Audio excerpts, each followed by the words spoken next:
Welcome to cubit academy. അപ്പൊ നമ്മൾ നോക്കാൻ പോകുന്ന 19/10/2024 മുതൽ 25/10/2024 വരെയുള്ള മോസ്റ്റ് ഇമ്പോർട്ടന്റ് ആയ കറണ്ട് അഫയേഴ്സ് ടോപ്പിക്കാണ് നമ്മൾ എന്ത് ചെയ്യുന്നത് എന്ന് നോക്കാൻ പോകുന്നത്. ഓക്കെ, അപ്പൊ ആദ്യത്തെ ടോപ്പിക് എന്താണ് പറയുന്നത്? ക്വിൻമിങ് മൊണ്ടീരിയൽ ഗ്ലോബൽ ബയോഡൈവേഴ്സിറ്റി ഫ്രെയിംവർക്ക് ആണ് പറയുന്നത്. ഓക്കെ, ഇതെന്താണ് ന്യൂസിൽ വരാനുള്ള ഒരു കാരണം എന്താണ്? Recent a study has shown that key biodiversity areas in tropical forests have transitioned to new temperature regime, higher temperature due to global warming and climate change. Okay, news എത്രയേ ഉള്ളൂ? ഗ്ലോബൽ വാർമിങ്ങിന്റെയും അതുപോലെ തന്നെ എന്താണ് ഈ ക്ലൈമറ്റ് ചേഞ്ചിന്റെ ഒക്കെ ഭാഗമായിട്ട് എന്ത് ചെയ്യുന്നുണ്ട്? ഏതിൽ വ്യത്യാസം വരുന്നുണ്ടെന്ന് പറയുന്നത്? ടെമ്പറേച്ചറിൽ വ്യത്യാസം വരുന്നുണ്ട് അല്ലേ? ഓക്കെ, അതാണ് ന്യൂസായി വരാൻ. സ്വാഭാവികമായിട്ടും ആ ടെമ്പറേച്ചറിൽ വ്യത്യാസം വരുമ്പോൾ ഈ ട്രോപ്പിക്കൽ ഫോറസ്റ്റ് നമുക്കറിയാം, അതൊക്കെ ബയോഡൈവേഴ്സിറ്റിയുള്ള ഭാഗങ്ങളില്ലേ? ഈ ബയോഡൈവേഴ്സിറ്റി എന്ത് ചെയ്യും? നശിക്കാൻ കാരണമാവും. ഓക്കെ, അതന്നെയാണ് പറയുന്നത്. ഓക്കെ, അപ്പൊ അത്തരം ഒരു കാരണമാണ് എന്താണ് ഇത് ന്യൂസിൽ വരാനുള്ള എന്താണ് കാരണം? അതുമായി ബന്ധപ്പെട്ട് നമുക്ക് എന്താണ് നോക്കാനുള്ളത്? കുമിങ്ങാൻ മോണിറ്ററൽ ഗ്ലോബൽ ബയോഡൈവേഴ്സിറ്റി ഫ്രെയിംവർക്ക് എന്താണ് നമ്മൾ നോക്കാറുള്ളത്. ഓക്കെ, നമുക്ക് ഇതിനെ കുറിച്ച് നോക്കുകയാണെങ്കിൽ ഇതെന്താണ്? ഇതൊരു മൾട്ടിലാറ്ററൽ ട്രീറ്റിയാണ്. എന്തിനു വേണ്ടിയിട്ടാണ്? Aimed at halting the reversing biodiversity loss globally by 2030. അതായത് 2030 ആകുമ്പോഴേക്കും ബയോഡൈവേഴ്സിറ്റി എങ്ങനെയൊക്കെയാണോ ഈ ലോകത്ത് നശിക്കുന്നത് അത് ഇല്ലാതാക്കുക എന്നുള്ള ലക്ഷ്യത്തോടു കൂടിയാണ് എന്ത് ചെയ്യുന്നത്? ഈ ഒരു ട്രീറ്റിയിൽ ഒപ്പുവെക്കുന്നതായിട്ട് എന്ത് ചെയ്യാൻ പറ്റുക? നമുക്ക് കാണാൻ പറ്റുക. ഇനി ഇതെന്താണ് അഡോപ്റ്റ് ചെയ്തതെന്ന് ചോദിച്ചു കഴിഞ്ഞാൽ എന്താണ്? ഡിസംബർ 2022 എന്ത് ചെയ്യുന്നത്? ഇത് അഡോപ്റ്റ് ചെയ്യുന്നതായിട്ട് കാണാൻ പറ്റുക. ഏതിന്റെ? നമ്മുടെ കോപ്പ് അഥവാ കോൺഫറൻസ് ഓഫ് ദ പാർട്ടീസ് 15ാമത്തെ മീറ്റിംഗിലാണ് എന്ത് ചെയ്യുന്നത്? ഇത് അഡോപ്റ്റ് ചെയ്യുന്നത്. ഇനി ഇതിന്റെ പർപ്പസ് അല്ലെങ്കിൽ ഗോൾ എന്താണെന്ന് ചോദിച്ചു കഴിഞ്ഞാൽ എന്താണ്? It ensures that by 2030 at least 30% of areas of degraded terrestrial inland water and marine and coastal ecosystems are under effective restoration എന്നുള്ളതാണ്. ഓക്കെ, ഇപ്പൊ ഉദാഹരണമായിട്ട് എന്താണ്? ഡീഗ്രേഡഡ് ടെറിട്ടോറിയൽ ഇൻലാൻഡ് വാട്ടർ അതുപോലെ തന്നെ മറൈൻ ഇക്കോസിസ്റ്റം ഒക്കെ എന്ത് ചെയ്യുക? റീസ്റ്റോർ ചെയ്യുക എന്നുള്ള ഇതിന്റെ ഭാഗമാണ്. So 23 action oriented global target ആണ് ഏതിനുള്ളത്? 2030 ആകുമ്പോഴേക്കും എന്ത് ചെയ്യും? ഇത് കംപ്ലീറ്റ് ചെയ്യുമെന്ന് വയ്ക്കുക. കൂടാതെ എന്താണ്? ഒരു ലോങ് ടേം വിഷനാണ്. ഓക്കെ, ഈ ഒരു പദ്ധതി എന്ന് പറയുന്നത് എന്താണ്? പൂർണ്ണമായിട്ടും ഒരു ലോങ് ടേം വിഷൻ ആണ് എന്നുള്ളത് ഇതിന്റെ പ്രത്യേകതയാണ്. എന്താണ് പറയുന്നത്? The framework envisions by that 2050 there will be a collective commitment to live in harmony with the nature, serving as a fundamental gate for current actions, policies, biodiversity conservation and sustainable use. അത് എപ്പോഴേക്കാണ് complete ചെയ്യുമെന്ന് വിചാരിക്കുന്നത്? 2050 ആകുമ്പോഴേക്കാണ് അത് എന്ത് ചെയ്യുന്നത്? Complete ചെയ്യുമെന്ന് ആര് പ്രതീക്ഷിക്കുന്നത്? നമ്മൾ പ്രതീക്ഷിക്കുന്നു. ഓക്കെ, നെക്സ്റ്റ് ന്യൂസ് ആണ് എന്ത്? Section 6A of citizenship act 1955. എന്താണ് ഇത് ന്യൂസിൽ വരാൻ കാരണം? Recent the Supreme Court upheld the constitutionality of Section 6A of the Citizenship Act 1955, which permits immigrants from Bangladesh residing in Assam to secure Indian citizenship as a valid piece of legislation allied to Perambur Value of Fraternity. Okay, ഇതാണ് എന്ത് ന്യൂസിൽ വരാനുള്ള എന്താണ് ഒരു കാരണം എന്ന് പറയുന്നത്. Okay, ഇനി എന്താണ് about section 6A എന്താണ്? It was enacted as part of Citizenship Amendment Act 1985 following the Assam Accord of 1985. അതായത് എന്താണ്? 1985 നമ്മൾ എന്ത് ചെയ്യുന്നുണ്ട്? 1955 വന്ന സിറ്റിസൺഷിപ്പ് ആക്ടിനെ നമ്മൾ എന്ത് ചെയ്യുന്നുണ്ട്? അമെൻഡ് ചെയ്യുന്നുണ്ട്. അതിലാണ് എന്ത് ചെയ്യുന്നത്? ആസാം അക്കോർഡ് എന്നുള്ള ഒരു ആശയം വരുന്നത്. ഇതിലെന്താണ് പറയുന്നത്? It grants Indian citizenship to immigrants who entered Assam from Bangladesh before 1st January 1996. Okay. 1966 January 1 മുമ്പ് ബംഗ്ലാദേശിൽ നിന്ന് ഇന്ത്യയിലേക്ക് അഥവാ ഇന്ത്യയിലെ ആസാമിലേക്ക് വന്നവർക്ക് എന്ത് ചെയ്യും? സിറ്റിസൺഷിപ്പ് കൊടുക്കുമെന്നാണ് ഇതിൽ പറയുന്നതായിട്ട് എന്ത് ചെയ്യാൻ പറ്റുക? നമുക്ക് കാണാൻ പറ്റുക. ഇനി those who entered between 1st January 1966 and 25th March 1971 can be confirmed citizenship after fulfilling certain prescribed procedure and condition. അതായത് എന്താണ്? ഇനി 1966 ജനുവരി 1-നും 1971 മാർച്ച് 25-നും ഇടയിൽ വരുന്നവരാണെങ്കിൽ എന്താണ്? അവര് പറയുന്ന certain conditions സാറ്റിസ്ഫൈ ചെയ്യുകയാണെന്നുണ്ടെങ്കിൽ എന്ത് ചെയ്യും? സിറ്റിസൺഷിപ്പ് കിട്ടും. The section, however, denies citizenship to immigrants who arrived in Assam after 25th March 1971. എന്നാൽ 1971 മാർച്ച് 25-ന് ശേഷമാണ് ആസാമിലേക്ക് എത്തുന്നുണ്ടെങ്കിൽ ആ വ്യക്തികൾക്ക് എന്ത് ചെയ്യില്ല? ഒരു കാരണവശാലും സിറ്റിസൺഷിപ്പ് കൊടുക്കില്ല എന്നും ഏതിൽ പറയുന്നുണ്ട്? ഈ സെക്ഷൻ 6A പറയുന്നതായിട്ട് എന്ത് ചെയ്യാൻ പറ്റും? നമുക്ക് കാണാൻ സാധിക്കും. ഓക്കെ. ഇനി എന്താണ് ഈ ആസാം അക്കോർഡ് എന്ന് പറയുന്നത്? എന്താണ്?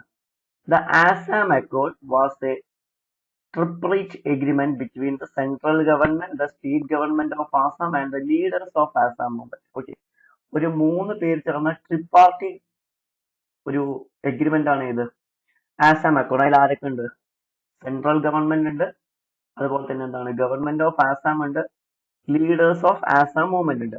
And it sought to end influence of illegal immigrants from Bangladesh. അതായത് ബംഗ്ലാദേശിൽ നിന്നും വരുന്ന ഇല്ലീഗൽ ഇമിഗ്രൻസിനെ ഇല്ലാതാക്കുക എന്നുള്ളതാണ് ഇതിന്റെ ലക്ഷ്യം. And it introduced section 6A into the Citizenship Act of 1955 exclusively for Assam. എന്താണ് സെക്ഷൻ 6A എന്ന് പറയുന്നത്? സിറ്റിസൺഷിപ്പ് ആക്ടിൽ കൊണ്ടുവന്ന എന്താണ്? ആസാമിന് വേണ്ടി മാത്രമാണ്. And this provision addresses the issue of large scale migration preceding the 1971 Bangladesh Liberian War എന്നുള്ളതാണ്. Okay, ഇതിന്റെ ഭാഗമായിട്ടാണ് ഇത് വരുന്നത്. And it mandates the detention and deportation of foreigners who entered Assam after 25th March 1971, marking the creation of Bangladesh എന്നുള്ളതും ഇതിന്റെ പ്രത്യേകതയാണ്.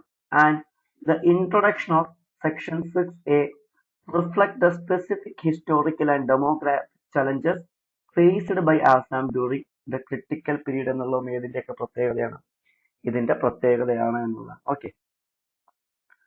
Next news ആണ് എന്ത്? National board for wild life NBWL എന്താണ് പറയുന്നത്? The standing committee of the national board for wild life NBWL has approved 5 key road structures in Ladakh. 4 of pass through Karakoram Wildlife Sanctuary, including a route Dalgat Beg Poldi GBO. ഇതാണ് ഇത് news ആയിട്ട് എന്താണ് വരാനുള്ള reason. Okay, അപ്പൊ നമുക്ക് നോക്കാനുള്ള എന്താണ് national board for wild life എന്നുള്ളതാണ്. ഈ national board for wild life എന്ന് വിളിക്കുന്നത് ഒരു സ്റ്റാറ്റ്യൂട്ടറി ബോഡിയാണ്. 2003 ആണ് ഇത് ഒഫീഷ്യലി കോൺസ്റ്റിറ്റ്യൂട്ട് ചെയ്യുന്നതായിട്ട് കാണാൻ പറ്റുക. ഏത് നിയമത്തിന്റെ അണ്ടറിൽ? വൈൽഡ് ലൈഫ് പ്രൊട്ടക്ഷൻ ആക്ട് 1972 അണ്ടറിലാണ് ഇത് നിലവിൽ വരുന്നത്. ഓക്കെ, ഇത് എന്തിനെ റീപ്ലേസ് ചെയ്താണ് വരുന്നതെന്ന് വെച്ച് കഴിഞ്ഞാൽ ഇന്ത്യൻ ബോർഡ് ഫോർ വൈൽഡ് ലൈഫിനെ റീപ്ലേസ് ചെയ്താണ് ഇത് നിലവിൽ വരുന്നത്. ഇനി Indian board for wildlife എന്നാണ് നിലവിൽ വരുന്നതെന്ന് വെച്ച് കഴിഞ്ഞാൽ 1952 ഏത് നിലവിൽ വരുന്നത്? Indian board for wildlife നിലവിൽ വരുന്നതായിട്ട് എന്ത് ചെയ്യാൻ പറ്റുക? നമുക്ക് കാണാൻ പറ്റുക. And the NBWL is chaired by the prime minister and is responsible for promotion of conservation and development of wildlife and forest. Okay, ഇതിന്റെ ചെയർമാൻ പറയുന്ന ആരായിരിക്കും? പ്രൈം മിനിസ്റ്റർ ആയിരിക്കും. കൂടാതെ ഇവരുടെ റെസ്പോൺസിബിലിറ്റി എന്താണെന്ന് വെച്ച് കഴിഞ്ഞാൽ ഈ പ്രൊമോഷൻ അല്ലെങ്കിൽ ഡെവലപ്മെന്റ് ഒക്കെ ഏതിന്റെ? വൈൽഡ് ലൈഫിന്റെയും ഫോറസ്റ്റിന്റെയും.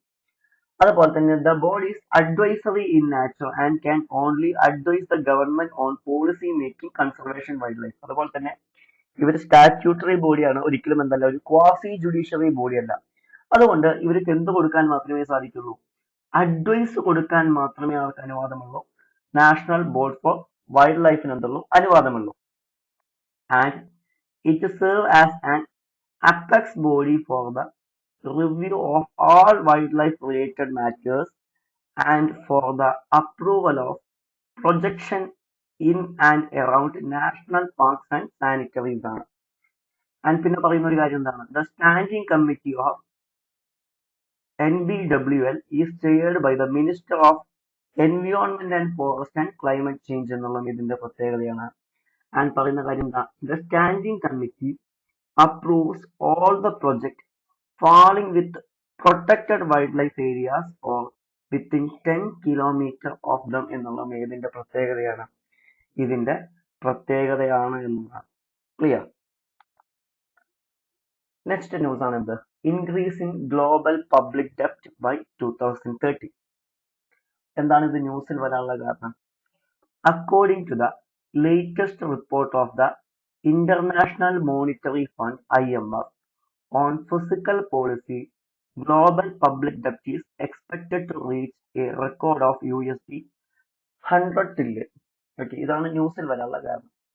ഇനി ഈ റിപ്പോർട്ടിൽ എന്താണ് പറയുന്നത്, ഈ ഗ്ലോബൽ പബ്ലിക് ഡെപ്റ്റ്, ഈ ഡെപ്റ്റ് എന്ന് പറഞ്ഞു കഴിഞ്ഞാൽ എന്താണ്, പൊതുകടമാണ് കേട്ടോ. പബ്ലിക് ഡെപ്റ്റ് എന്ന് പറഞ്ഞു കഴിഞ്ഞാൽ ഓക്കെ, ഈ പൊതുകടം എന്ന് പറയുന്നത് എന്താണ്, നിലവിൽ എന്താണ് 93% ഓഫ് ഗ്ലോബൽ GDP ആണ് ഇപ്പോ 2024.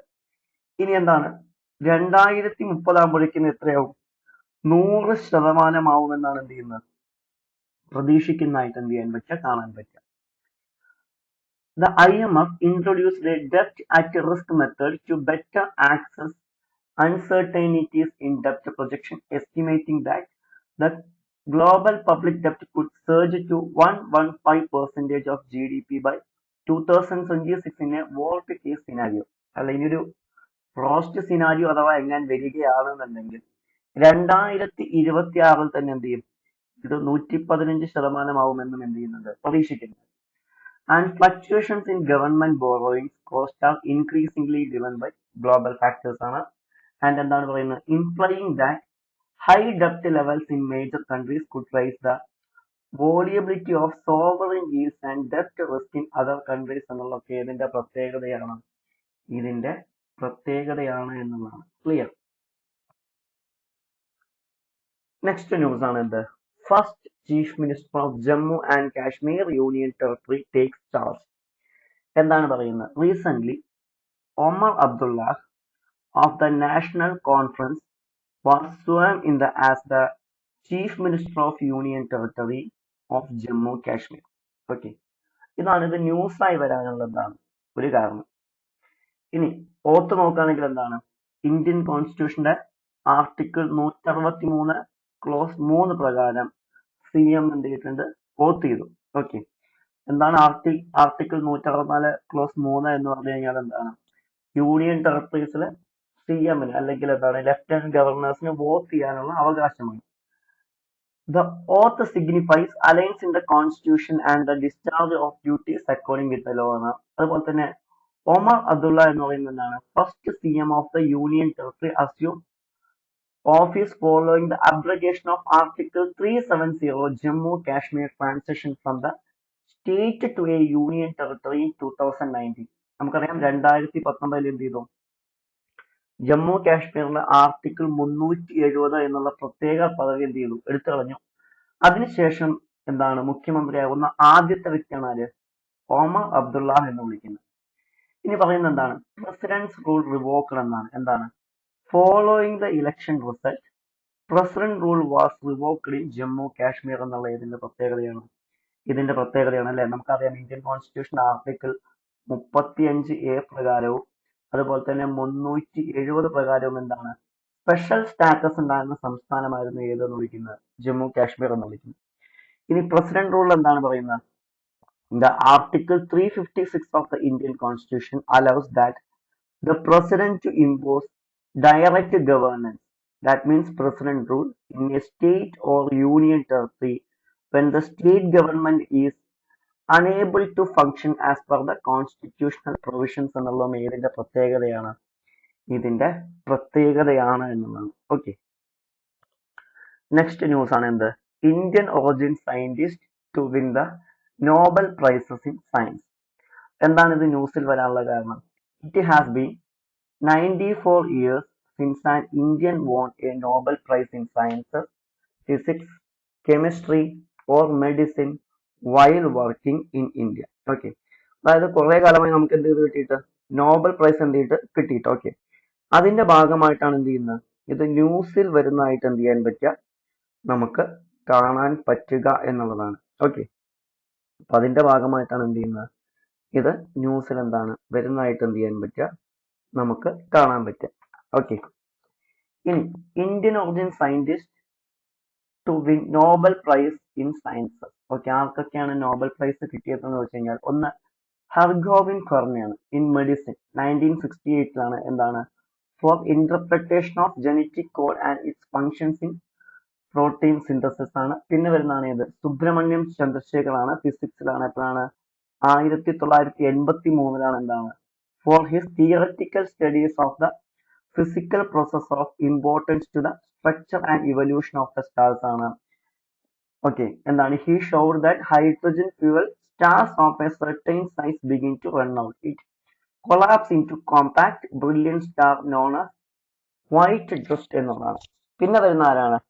വെങ്കിട്ടരാമൻ രാമകൃഷ്ണനാണ്. കെമിസ്ട്രിയിലാണ്. എപ്പോഴാണ്? 2009 എന്താണ് four studies of the structure and functions of the ribosome ആണ്. ക്ലിയർ? അപ്പൊ ഇത്രയും പേരൊക്കെയാണ് എന്താണ് ഇന്ത്യ എന്ന് ഓക്കെ സയൻസിന്റെ മേഖലയിൽ എന്താണ് നോബൽ പ്രൈസ് കിട്ടിയിട്ടുള്ളതായിട്ട് എന്ത് ചെയ്യാൻ പറ്റുക, കാണാൻ പറ്റും. ഓക്കെ. അപ്പൊ കുറെ കാലമായി കിട്ടിയിട്ട് അതാണ് എന്ത് ഇത് ന്യൂസിൽ എന്താണ് വരാനുള്ള ഒരു കാരണം എന്ന് പറയുന്നത്. Okay. And next one, minimum support price. എന്താണ് news? Recent the cabinet committee on economic affairs CCEA increased the minimum support price for 6 rabi crops. ഏതൊക്കെയാണ്? wheat, barley, lentil, rapeseed, mustard and safflower. ഇതിനാണ് എന്ത് ചെയ്തത് minimum support price increase ആയി കാണാൻ പറ്റുക. ഈ minimum support price എന്നുള്ള ആശയം കൊണ്ടുവരുന്നത് എപ്പോഴാണെന്ന് ചോദിച്ചു കഴിഞ്ഞാൽ 1965 ഇത്തരം ഒരു ആശയം എന്ത് ചെയ്യുന്നുണ്ട് കൊണ്ടുവരുന്നത്. എന്താണ്? setting up the Agriculture Prices Commission, later renamed as CACP. ആദ്യം എന്തായിരുന്നു? അഗ്രികൾച്ചർ പ്രൈസസ് കമ്മീഷൻ എന്നുള്ള പേരായിരുന്നു. പിന്നീട് എന്ത് ചെയ്തു? ഇതിനെ CACP എന്ന് റീനെയിം ചെയ്യുന്നതായിട്ട് എന്ത് ചെയ്യാൻ പറ്റും, നമുക്ക് കാണാൻ പറ്റും. ഇനി മിനിമം സപ്പോർട്ട് പ്രൈസ് നോക്കുകയാണെങ്കിൽ എന്താണ് CACP എന്ന് പറഞ്ഞു കഴിഞ്ഞാൽ എന്താണ്? Commission for agriculture cost and prices ആണ്.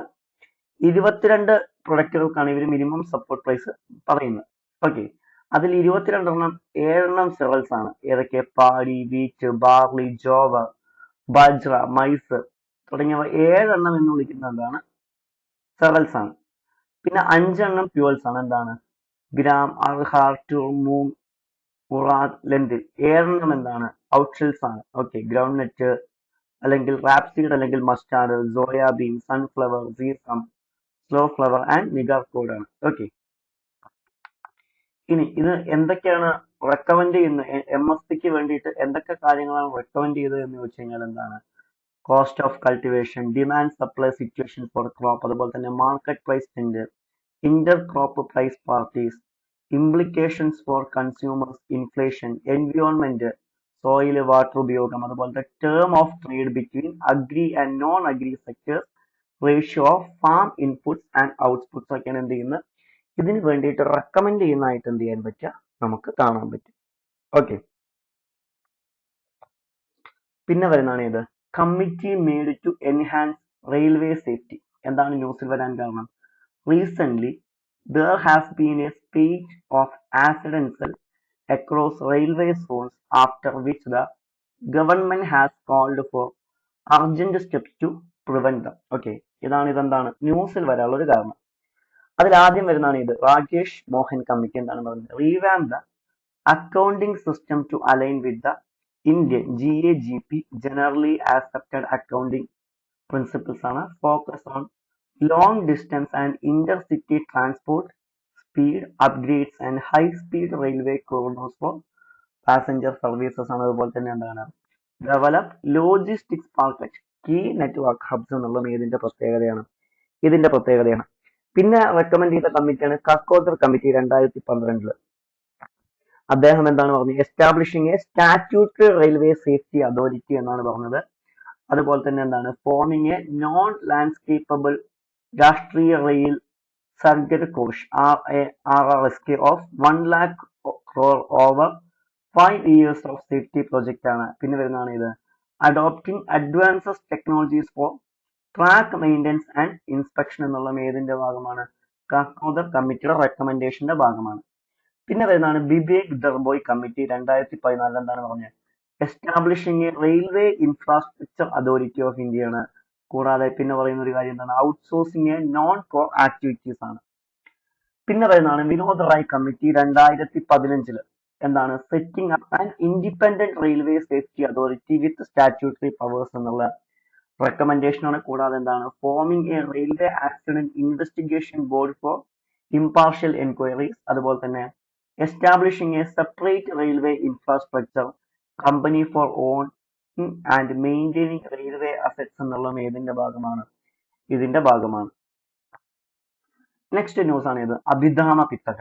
എന്താണ് ഇത് ന്യൂസിൽ വരാനുള്ള കാരണം? Recent India's Prime Minister addressed a ceremony in celebration of International Abhidharma Divas (IAD) and recognition of Pali as classical language.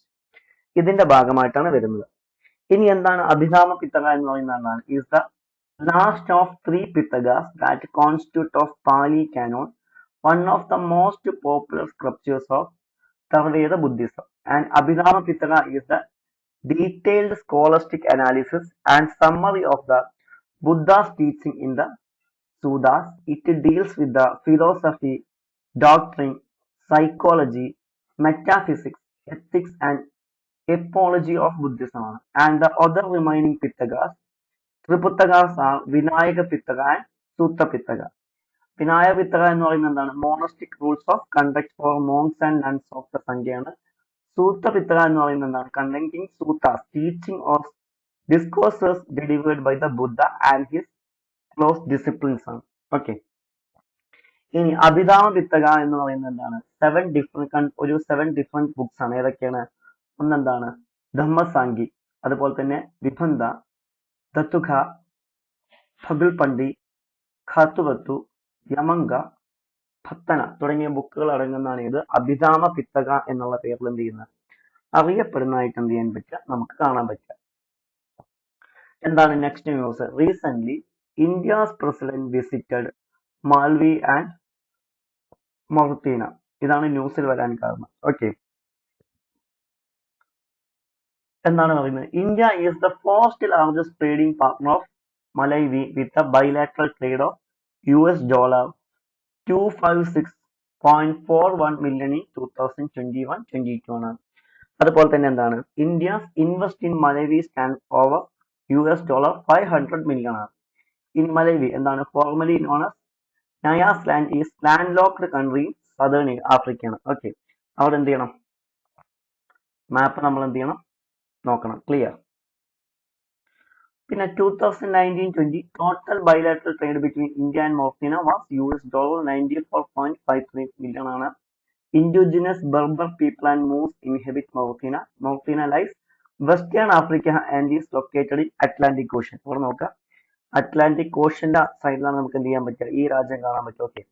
ജോഗ്രഫിയെ സംബന്ധിച്ചിടത്തോളം മാപ്പ് ഇമ്പോർട്ടന്റ് ആണ്. ലാൻഡ് ലോക്ക്ഡ് അല്ല, പക്ഷെ മലാവി എന്താണ്? ലാൻഡ് ലോക്ക്ഡ് ആണ്.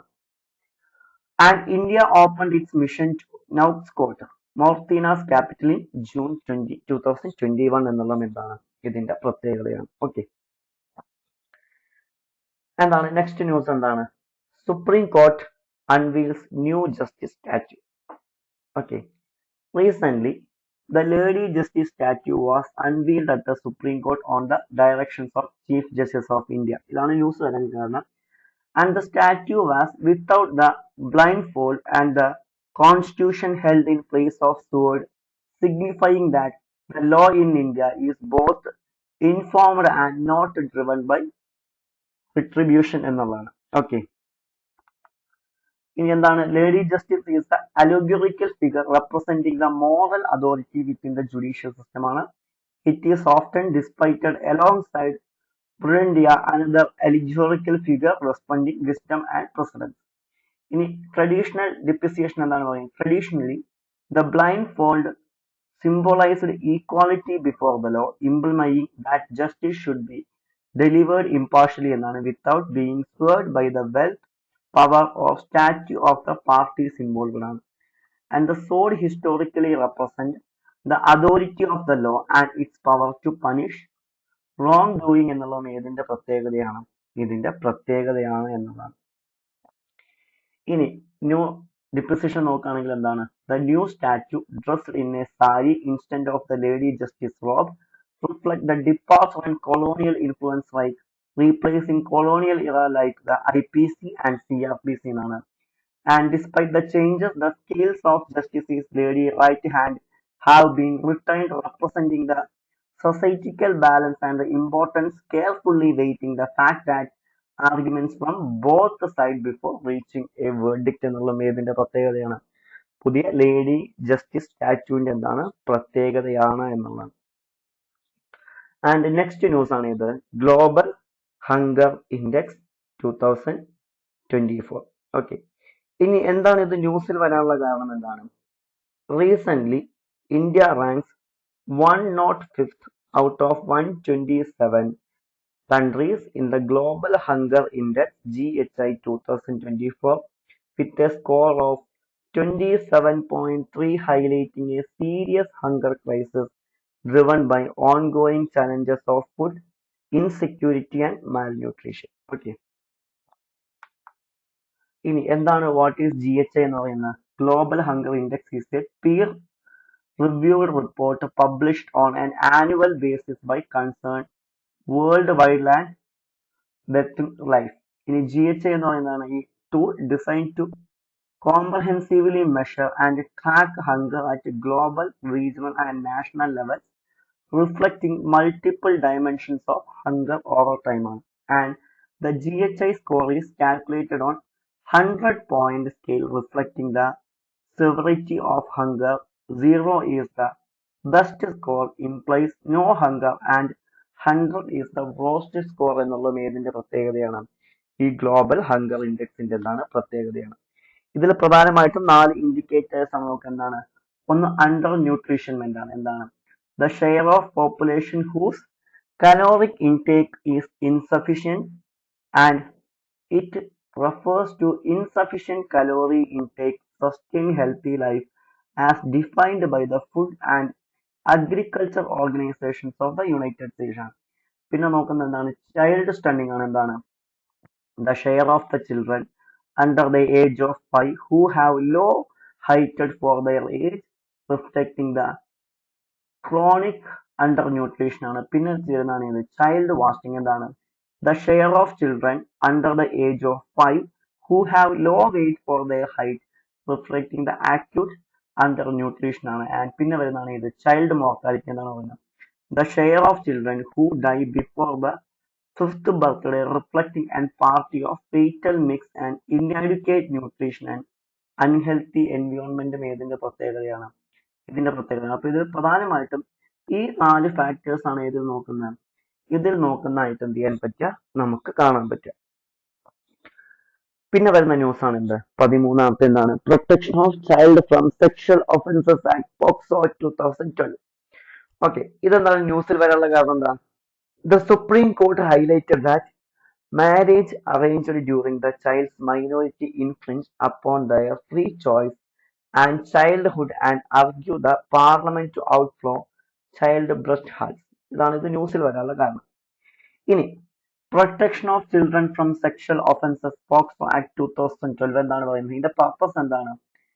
ചിൽഡ്രൻസിനെ സെക്ഷൽ അസാൾട്ടിൽ നിന്ന് എന്ത് ചെയ്യുക? പ്രൊട്ടക്ട് ചെയ്യുക എന്നുള്ളതാണ് ഏതിന്റെ പർപ്പസ് എന്ന് പറയുന്നത്? ഇതിന്റെ പർപ്പസ്. ഇനി ഇതിന്റെ ഫീച്ചറിൽ പറയുന്നത് ജെൻഡർ ന്യൂട്രലാണ്. അതായത് ബോയ്സിനും ഗേൾസിനും എന്താണ് ഈ നിയമത്തിന്റെ എന്ത് ചെയ്യും? പരിഗണന കിട്ടും എന്നുള്ളതാണ്. അതുപോലെ തന്നെ സ്പെഷ്യൽ കോടതികളാവും ഈ കേസ് പരിഗണിക്കാനുണ്ടാവുക. അതുപോലെ തന്നെ ഈ വിക്ടിംസിന്റെ അതായത് കുട്ടികളുടെ എല്ലാ ടെസ്റ്റുകളും മെഡിക്കൽ എക്സാമിനേഷൻസ് ഒരു ട്രസ്റ്റഡ് അഡൽട്ടിന്റെ മുന്നിൽ വെച്ചിട്ടാവും. അമെൻമെന്റ് എന്ന് കഴിഞ്ഞാൽ എന്താണ്? 2019 ഇതിനെ അമെൻഡ് ചെയ്തത് എന്താണ്? കൂടുതൽ സ്ട്രെങ്തൻ ചെയ്ത് പണിഷ്മെന്റുകൾ എന്ത് ചെയ്തു? ഒന്നും കൂടി ശക്തമാക്കി എന്നുള്ളത് ഏതിന്റെ പ്രത്യേകതയാണ്? പോക്സോ ആക്ടിന്റെ എന്താണ്? പ്രത്യേകതയാണ്. ഇനി അതിന്റെ റിപ്പോർട്ടിംഗ് എന്താണ്? The union ministry of woman and child development launched POCSO e-box to facilitate reporting of sexual offences against children. Okay. അതിനു വേണ്ടി കൊണ്ടുവന്നാണ് ഇത് പോക്സോ ഇ ബോക്സ്. കോമ്പൻസേഷൻ എന്താ വെച്ച് കഴിഞ്ഞാൽ victim may receive interim compensation for immediate needs and final compensation for any loss or injury. Compensation is given regardless of what other be accused is found guilty എന്നുള്ളതും ഏതിന്റെ പ്രത്യേകതയാണ്? ഇതിന്റെ പ്രത്യേകതയാണ് എന്നുള്ളതാണ്. Okay. Next news ആണ് എന്ത്? Ionosphere. എന്താണ് ന്യൂസിൽ വരാൻ കാരണം? Recent a new study revealed a connection between the Tonga volcano eruption and the formation of equatorial plasma bubbles over the Indian subcontinent. ഇതാണ് ന്യൂസിൽ വരാനുള്ള കാരണം. ഇനി അയോണോസ്ഫിയർ എന്ന് പറയുന്നത് എന്താണ്? It is not a distinct layer like troposphere or stratosphere എന്നുള്ള എന്താണ്? ഇതിന്റെ പ്രത്യേകതയാണ്. എന്താണ് പറയുന്നത്? Instead the ionosphere overlaps the mesosphere, thermosphere and exosphere എന്നുള്ളത് ഇതിന്റെ പ്രത്യേകതയാണ്. ഇതിന്റെ പ്രത്യേകതയാണ്. ഇതെന്താണ്? ഒരു അറ്റ്മോസ്ഫിയറിന്റെ എന്താണ്? ആക്റ്റീവ് പാർട്ടാണ് and it gross and shrinks depending on the energy absorbed from sun ആണ്. And it is an electrically conducted region capable of reflecting radio signal back to earth എന്നുള്ളത് ഇതിന്റെ പ്രത്യേകതയാണ്. ഇതിന്റെ പ്രത്യേകതയാണ് എന്നുള്ളതാണ്. And the electricity charged atoms molecules that are formed in the way are called ions, giving ionosphere in its name എന്നുള്ളത് ഏതിന്റെ പ്രത്യേകതയാണ്? ഇതിന്റെ പ്രത്യേകതയാണ് എന്നുള്ളതാണ്. ക്ലിയർ? നെക്സ്റ്റ് ന്യൂസ് ആണ് ഇത് ഹൈപ്പർ യൂണിഫോമിറ്റി. എന്താണ് ഇത് ന്യൂസിൽ വരാനുള്ള കാരണം? Researchers have explored mechanism behind emergency property of recently discovered exotic disorders state of matter known as hyperuniformity. എന്നാൽ ഈ ഹൈപ്പർ യൂണിഫോമിറ്റി എന്ന് പറഞ്ഞു കഴിഞ്ഞാൽ എന്താണ്? It is property of certain heterogeneous media where long wavelength density fluctuations DC to 0 എന്നുള്ളതാണ്. In hyper uniform disorder, materials are observed in quasi-crystal, large-scale, cosmic structure, biological emissions and colloids എന്നുള്ളത് ഏതിന്റെ പ്രത്യേകതയാണ്? ഇതിന്റെ പ്രത്യേകതയാണ്. ഇനി ഇതിന്റെ മെക്കാനിസം എന്താണെന്ന് ചോദിച്ചു കഴിഞ്ഞാൽ എന്താണ്? The hyperuniformism systems suppressed density fluctuations result from a conservation law that limit particle mobility, explaining the reduced mass fluctuations as system size grows ആണ്. In the comparison to critical point of liquids എന്താണ് പറയുന്നത്? Hyper uniform matter contract with liquid critical point where mass fluctuations diverse and case critical open sense ആണ്. And hyper uniformism matters mass fluctuations are suppressed, poisoning it has been a crystal, atmosphere, solid and liquid എന്നുള്ളത് ഇതിന്റെ പ്രത്യേകതയാണ്. ഇനി ഇതിന്റെ potential applications ഏതൊക്കെയാണെന്ന് വെച്ച് കഴിഞ്ഞാൽ എന്താണ്? Hyperuniform material have to unique properties with the potential of technological and biological applications including energy efficient photonic devices for data transmission and controlling cellular functions എന്നുള്ളതും ഇതിന്റെ പ്രത്യേകതയാണ്. ഇതിന്റെ പ്രത്യേകതയാണ്. ഓക്കെ. നെക്സ്റ്റ് ന്യൂസ് ആണ് ഇത് role of Indian judiciary in shaping secularism. അതായത് നമുക്കറിയാം എന്താണ് സെക്യുലറിസം എന്ന് പറഞ്ഞു കഴിഞ്ഞാൽ എന്താണ്? മതേതരത്വം എന്നുള്ള കൺസെപ്റ്റ് ആണ് അല്ലെ. ആ മതേതരത്വം എന്നുള്ള കൺസെപ്റ്റിലേക്ക് എത്തുന്നതിന് വേണ്ടി ഇന്ത്യൻ ജുഡീഷ്യറി പ്രധാനമായിട്ടും ഏതൊക്കെ കേസുകളിലൂടെ നടന്നു പോയിട്ടുണ്ടോ എന്നാണ് ചോദിക്കുന്നത്. ഇപ്പൊ ഫോർ എക്സാമ്പിൾ നമുക്കറിയാം പല പല കേസുകളിലുണ്ടായിട്ട് കേശവാനന്ദ ഭാരതി കേസ്, അങ്ങനെ ഏതൊക്കെ ഇമ്പോർട്ടന്റ് ആയ കേസ് സെക്യുലറിസത്തിന്റെ ഭാഗമായിട്ട് എന്തിയിട്ടുണ്ട്? ഇന്ത്യൻ ജുഡീഷ്യറിയിൽ നടന്നിട്ടുണ്ട് എന്നുള്ളതാണ് എന്താണ് ന്യൂസിൽ വരാനുള്ള കാരണം. ഓക്കെ. അപ്പോ അതിൽ തന്നെ ആദ്യത്തെ കേസ് ഏതാന്ന് ചോദിച്ചു കഴിഞ്ഞാൽ എന്താണ്? സർദാർ ഉദീൻ സിയന്ത ഷിയാബ് കേസ് 1962 ആണ്. ഓക്കെ. അതിൽ സുപ്രീം കോർട്ട് പറയുന്ന ആർട്ടിക്കിൾ 25 അതുപോലെ തന്നെ article 26 freedom of religion constitution highlight ആണെന്നുള്ളതാണ്. പിന്നെന്താണ്? കേശവാനന്ദ ഭാരതി കേസിൽ സുപ്രീം കോർട്ട് പറയുന്നത് എന്താണ്? ഈ സെക്കുലറിസം ബേസിക് സ്ട്രക്ചറിന്റെ ഭാഗമാണെന്നാണ് SR Bommikis 1992 എന്താണ് പറയുന്നത്?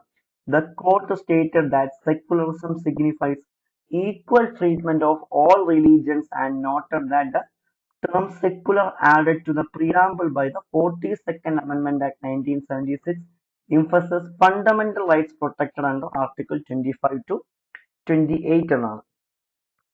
പിന്നെ ഇസ്മയിൽ ഫറൂഖി കേസ് 1994 എന്താണ് പറയുന്നത്? ഏതൊരു വ്യക്തിക്കും എന്താണ് റിലീജിയന്റെ ഭാഗമാകാൻ എന്തുണ്ട് അവകാശമുണ്ടെന്നും. അരുണ റോയ് കേസ് 2002 എന്താണ് പറയുന്നത്? ഈ സെക്കുലറിസം എന്ന് വിളിക്കുന്നത് എന്താണ്?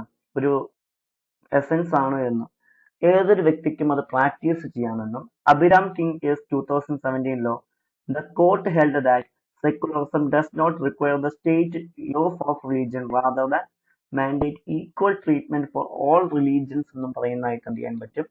നമുക്ക് കാണാൻ സാധിക്കും. നെക്സ്റ്റ് വൺ ആണ് ഇത് നായക്സ്. എന്താണ് ന്യൂസിൽ വരാൻ കാരണം? Recent a collection of copper plate inscriptions features of two leaves from the 12th century CE was discovered at the Sri Singeshwar temple in Madappu village, Tiruvallur district of Tamil Nadu. എന്താണ് നായക് എന്ന് പറയുന്നത്? എന്താണ് military commandos ആണ് who are granted land the king in the return of maintaining troops and financial contributions ആണ്. പിന്നെ പറയുന്ന they held substantial autonomy in their territories, managing local administration and defense while remaining loyal the century authority ആണ്.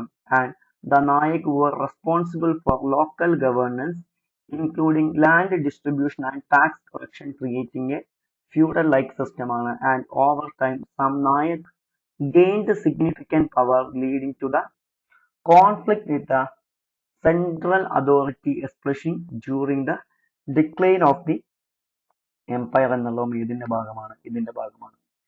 Next one ആണ് ഇത് nuclear energy scenario in India. എന്താണ് ന്യൂസിൽ വരാൻ കാരണം? Recent some big tech companies including Google signed agreement to purchase nuclear energy to meet rising electricity demands for the artificial intelligence data centers ആണ്. ഇനി എന്താണ് ഇന്ത്യയുടെ ന്യൂക്ലിയർ എനർജി സെനാരിയോ നോക്കുകയാണെങ്കിൽ എന്താണ്? ന്യൂക്ലിയർ പവർ കപ്പാസിറ്റി 22,480 മെഗാവാട്ട് ആക്കണം 2032 എന്നാണ്. അതുപോലെ തന്നെ എന്താണ് 2050 ആകുമ്പോഴേക്കും എന്താണ് 25% ഓഫ് ഇലക്ട്രിസിറ്റി ന്യൂക്ലിയർ സോഴ്സസ് എന്നാണ്. അതുപോലെ തന്നെ ഇന്ത്യയുടെ REC റൂറൽ ഇലക്ട്രിഫിക്കേഷൻ കോർപ്പറേഷൻ എന്താണ് അലോക്കേറ്റ് ചെയ്യുന്നത്? 6 trillion renewable and nuclear project ആണ് 2030 ആകുമ്പോഴേക്ക് ലക്ഷ്യം വെക്കുന്നത്. അതുപോലെ തന്നെ NTPC എന്ത് ചെയ്യുന്നുണ്ട്? പാർട്ണറിംഗ് വിത്ത് NPCL എന്താണ് ന്യൂക്ലിയർ പവർ കോർപ്പറേഷൻ ഓഫ് ഇന്ത്യയായിട്ട് പാർട്ടിസിപ്പേറ്റ് ചെയ്യുന്നത്. എന്ത് ചെയ്യും?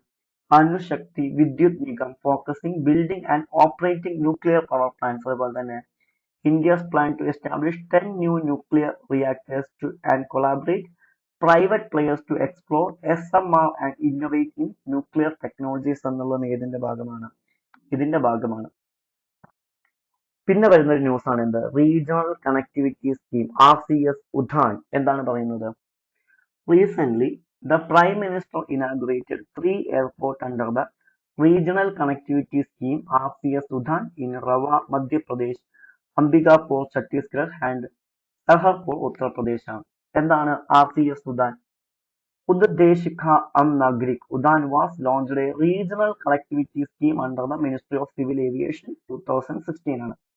And the scheme connects remote areas, promoting tourism and economic growth, has facilitated 144 lakh passengers travels in 7 years and it supports last mile connectivity addressed unserved air routes and first RCS Udhan flight inaugurated by Prime Minister in 2017 connecting to Shimla to Delhi. Next news ആണ് ഇത് marine heat waves. എന്താണ് ന്യൂസിൽ വരാനുള്ള കാരണം? Recently, in study researchers investigate marine heat waves and could spells with the largely underexplored tight tune of the ocean ആണ്. എന്താണ് marine heat wave എന്ന് പറഞ്ഞു കഴിഞ്ഞാൽ? It occurs when the surface temperature of a particular region of the sea rises 3 or 4 degrees Celsius above the average temperature at least 5 days. MHW can last weeks, months or even years ആണ്. And these events are linked to coral bleaching, seagrass destruction and loss of kelp forest affecting the fishery sector adversely ആണ്. And the most common drives marine heat waves including ocean currents which can build up areas of warm water and air sea heat flux or warming through the ocean surface from the atmosphere ആണ്. And the wind can enhance or support the warming marine heat wave and climate modes like El Nino change the likelihood even occurring in certain regions എന്നുള്ളതും ഇതിന്റെ പ്രത്യേകതയാണ്. Next one ആണ് ഇത് modern threat of nuclear weapons എന്താണ് പറയുന്നത്. The Nobel Peace Prize 2024 was awarded to Neo Hinkoyo, an organization representing Japanese atomic bomb survivors, in recognition of its dedicated efforts to achieve a nuclear-free world. എന്താണ് ഈ modern threat of nuclear weapon? The Hiroshima bomb had yielded 15 kilometers, while modern weapons such as the diesel bomber tested in Russia 1961 can reach 50 megatons, making over 380 times more powerful. And modern nuclear arrangements include not only large-scale strategic warehouse but also tactical weapons designed for battlefield use, increasing the risk of nuclear conflict. Next ആണ് ഇത് NBFC എന്താണ് non banking financial companies. അത് already നമ്മൾ കഴിഞ്ഞ വീക്കിൽ പറഞ്ഞൊരു കാര്യമായിട്ട് വീണ്ടും ഡിസ്കസ് ചെയ്യുന്നില്ല. ആൻഡ് സെയിം സിറ്റിസൺഷിപ്പ്, ഇതിൽ നിങ്ങൾ നോക്കേണ്ടത് ഇന്ത്യൻ കോൺസ്റ്റിറ്റ്യൂഷൻ ആർട്ടിക്കിൾ 5 മുതൽ 11 വരെ എന്തൊക്കെയാണ് പറയുന്നത്, ഇന്ത്യയിൽ ഇന്ത്യൻ സിറ്റിസൺഷിപ്പ് എങ്ങനെയൊക്കെ അക്വയർ ചെയ്യാൻ പറ്റും, അതുപോലെ തന്നെ എങ്ങനെയൊക്കെ ലോസ് ആവും തുടങ്ങിയ കാര്യങ്ങളാണ് ജസ്റ്റ് ഇതുമായി നിങ്ങൾ നോക്കേണ്ടത്. അത് ഓൾറെഡി നിങ്ങളുടെ മെറ്റീരിയൽ എന്ത് ചെയ്തിട്ടുണ്ട്, കൊടുത്തിട്ടുണ്ട്. നെക്സ്റ്റ് വൺ ആണ് ഇത് ക്ലാസിഫിക്കേഷൻ ഓഫ് ഫോറസ്റ്റ് ഫയർ. എന്താണ് ന്യൂസിൽ വരാൻ കാരണം? Recently, a study by Center Wildlife Research has found that the global CO2 emission from forest fires have surged 60% since 2011. ഇതിന്റെ ക്ലാസിഫിക്കേഷൻ നോക്കുകയാണെങ്കിൽ എന്താണ് പറയുന്നത്? Burns along the ground, consuming by dry grasses, leaves and things on the forest floor ആണ്. എന്താണ് underground zombie fire എന്താണ് പറയുന്നത്? Low intensity fires burning benefit of the forest floor affecting the organic matter ആണ്. Canopy crown fire എന്താണ് പറയുന്നത്? Spreads through the tree canopy driven by the wind and dry conditions often intense and hard to control ആണ്. Uncontrolled deliberate fires എന്താണ് പറയുന്നത്? Prescribed burns by forest agents need to reduce fuel load, lower wildlife risk and maintaining ecosystem of health ഒക്കെ ഇതിന്റെ ഭാഗമാണ്. And last news എന്താണ്? The communal violence prevention control and rehabilitation of victim bill 2005. എന്താണ് ന്യൂസിൽ വരാൻ കാരണം? Recent the communal violence erupted in ധാച്ചെ, Uttar Pradesh during a religious procession leading to the death and multiple injuries. The situation has promoted the police presence and actions to maintain order. ഇതാണ് ന്യൂസിൽ വരാൻ കാരണം. ഇനി bill എന്തൊക്കെയാണ് പറയുന്നത്? The bill aims to prevent communal violence, ensure swift action during conflict and rehabilitate victims and it empowers both the central and state government to intervene and control communal disturbance പിന്നെ പറയുന്നതാണ് public officials can be held accountable for failure to control violence for negotiations and last one എന്താണ് special court may establish to expedite trials എന്നുള്ളതൊക്കെ ഇതിന്റെ പ്രത്യേകതയാണ് എന്നുള്ളതാണ്. Clear? അപ്പൊ ഇത്രയും current affairs ആണ് എന്ത് ചെയ്യാനുള്ളത്, നമുക്ക് ഈ വീക്കിൽ എന്ത് ചെയ്യാനുള്ളത് നോക്കാനുള്ളത്. Okay, thank you.